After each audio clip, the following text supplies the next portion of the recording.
आपने मांग संख्या 27-28 पर मुझे बोलने का मौका दिया। माननीय सभापति महोदय, मैं आपका ध्यान आकर्षित करना चाहूँगा। आज हमारे विपक्ष के साथी पारिक साहब ने एक बड़ी चिंता व्यक्त की थी। चिंता बड़ी वाजिब है उनकी। प्रदेश में और देश में जो डॉक्टर्स की कमी है उसको लेकर उन्होंने अपनी चिंता व्यक्त की थी। आपके माध्यम से मैं पारिक साहब से कहना चाहूँगा कि इनकी जो केंद्र में सरकारें रही, अगर वो सही समय रहते इनकी तरह उस चिंता को कर लेती तो हो सकता है आज हमारे देश में और प्रदेश में डॉक्टर्स की कमी नहीं होती। मैं आपके ध्यान में लाना चाहूँगा 2014 में देश में सरकार आई भारतीय जनता पार्टी की पूर्ण बहुमत के साथ। उससे पहले कई वर्षों तक कांग्रेस की सरकार रही और दलों की भी सरकार रही, कांग्रेस का समर्थन रहा। विकास भाई सुनो, आप भी यहीं थे हमारी जगह कुछ दिन पहले तक।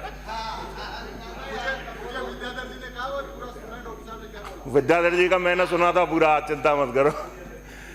तो 2014 से पहले पूरे देश के अंदर केवल 6 एम्स मेडिकल कॉलेज, जो हमारा सबसे बड़ा मेडिकल कॉलेज जिसको हम कह सकते हैं, वो केवल 6 हुआ करते थे। 2014 के बाद मात्र 10 साल में माननीय प्रधानमंत्री नरेंद्र मोदी जी ने देश के अंदर 15 एम्स खोलने का काम किया है। और 15 तो शुरुआत हो गई है, उसके बाद 6 की घोषणा हो चुकी है जिनकी बहुत जल्दी शुरुआत होगी। इसे कहते हैं कि स्वास्थ्य के, देश की जनता के स्वास्थ्य के प्रति संवेदनशील होना, ना कि केवल बातें करना। माननीय अध्यक्ष महोदय, मैं आपके माध्यम से बताना चाहूँगा कि आज़ादी से 2014 तक देश के अंदर 380 मेडिकल कॉलेज हुआ करते थे और 2014 से 10 साल के अंतर में 300 मेडिकल कॉलेज खोलने का काम नरेंद्र मोदी जी की सरकार ने किया है। अगर हम राजस्थान की बात करें माननीय अध्यक्ष महोदय, तो राजस्थान में करीब 43 मेडिकल कॉलेज हैं, जिनमें 6 राजकीय, 1 RUHS, 22 राजमेस, 1 ESI और 12 निजी क्षेत्र में हैं। और 5 नए मेडिकल कॉलेज 2024-25 में राजमेस सोसाइटी के अंतर्गत प्रारंभ किए गए हैं राजस्थान में। वर्तमान में कुल 6505 MBBS की सीटें राजस्थान के अंदर हैं। 3183 PG एवं 436 सुपर स्पेशलाइजेशन की सीटें राजस्थान में आज की तारीख में मौजूद हैं।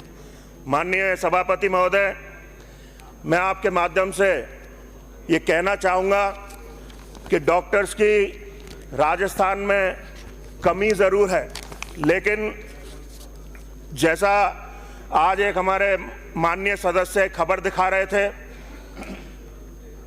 एक अखबार की, डॉक्टर्स की कमी तो है, लेकिन हमारे डॉक्टर्स जिस मेहनत और लगन के साथ राजस्थान में काम कर रहे हैं, उसके लिए मैं धन्यवाद देना चाहूँगा हमारे चिकित्सा मंत्री जी को, माननीय मुख्यमंत्री जी को।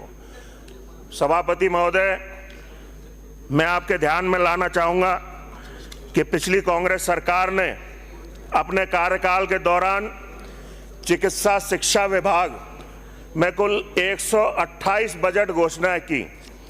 उनमें से मात्र 39 का क्रियान्वयन आप लोग कर पाए। और आप बात करते हैं राजस्थान की जनता के स्वास्थ्य की, 128 में से मात्र 39 ही आप पूर्ण कर पाए। माननीय भजन लाल जी की सरकार ने बजट 2024-25 में चिकित्सा शिक्षा विभाग में कुल 24 घोषणाएं हुई, जिनमें 34 कार्य किए जाने थे। इनमें से 3 घोषणाएं पूर्ण हो चुकी हैं, 20 की प्रशासनिक एवं वित्तीय स्वीकृति जारी हो चुकी है और 11 वित्तीय स्वीकृति के लिए वित्त विभाग में प्रक्रियाधीन है। माननीय अध्यक्ष महोदय, हमारी सरकार ने जो हमारे होनहार स्टूडेंट्स मेडिकल में जाना चाहते हैं, डॉक्टर बनना चाहते हैं, उनको पहले किसी ज़माने में अलग अलग प्रदेश में परीक्षाएं देने जाना पड़ता था। हर जगह हर प्रदेश का परीक्षा का फॉर्मेट भी अलग होता था, उसके कारण उनको काफ़ी दिक्कतें आती थी।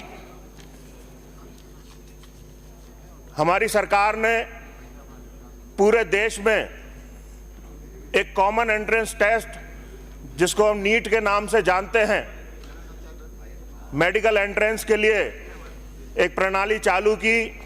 उससे हमारे मेडिकल के एस्पिरेंट्स जो स्टूडेंट हैं उनको बहुत उससे सहूलियत मिली है।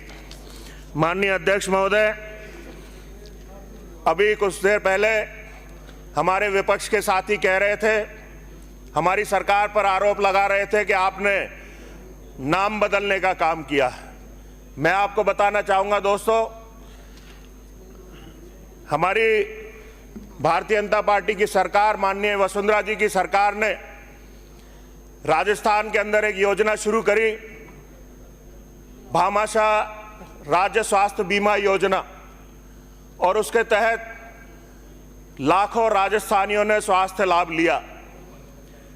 और फिर कांग्रेस की सरकार आई। कांग्रेस की सरकार ने आते ही उस योजना को बंद करने का काम किया और 3 साल, सभापति महोदय, 3 साल राजस्थान की जनता को ऐसी महत्वपूर्ण योजना के लाभ से वंचित रखने का काम किया।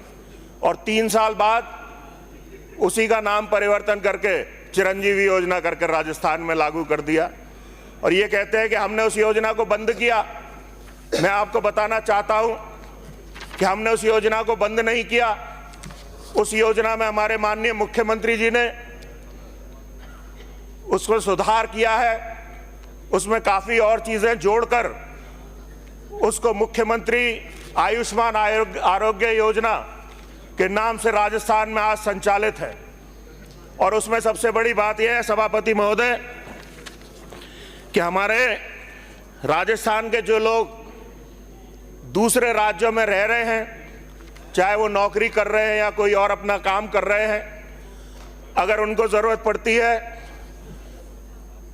इलाज की, तो वो दूसरे राज्य में जब इलाज कराते हैं तो उनको ये योजना का लाभ नहीं मिल पाता था।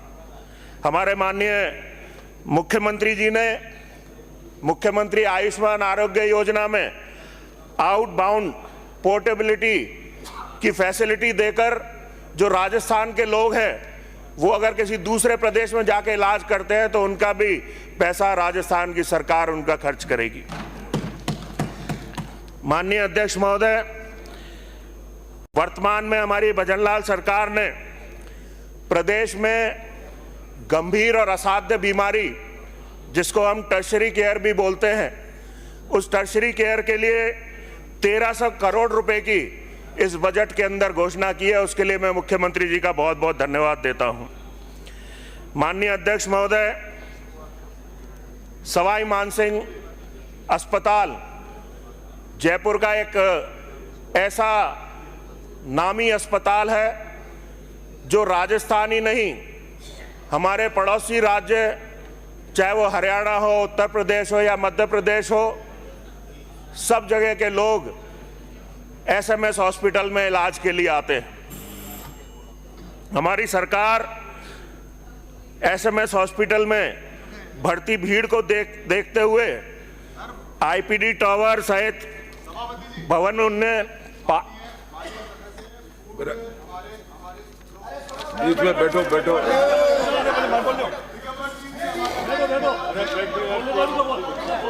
माननीय अध्यक्ष, माननीय सभापति महोदय, मुझे याद आता है वो भयानक समय जब पूरा विश्व कोरोना की महामारी में त्राईमाम कर रहा था। अभी बड़ी बड़ाई कर रहे थे हमारे विपक्ष के साथी अपने कोविड के मैनेजमेंट की। मैं आपको ध्यान दिलाना चाहूंगा सभापति महोदय कि उस समय जब राजस्थान की जनता त्राही कर रही थी उस समय मैं राजस्थान के मुख्यमंत्री और माननीय मंत्री महोदय और राजस्थान के कांग्रेस के विधायक ये सब लोग 5 सितारा होटल में बंद होकर 5 सितारा होटल के मजे मार रहे थे। माननीय एक बहुत अर्जेंट बात मैं आपसे कहना चाहूंगा। वर्तमान में